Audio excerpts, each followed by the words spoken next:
ZPy simulations are controlled with Python scripts. In Blender, you can navigate to the Scripting tab.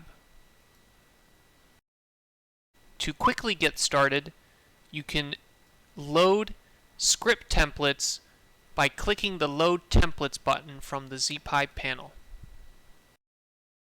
This will load a run script and a config script. The run script is the primary Python engine for the simulation. You can also find these templates inside Blender's template menu under ZPy run script and ZPy config text.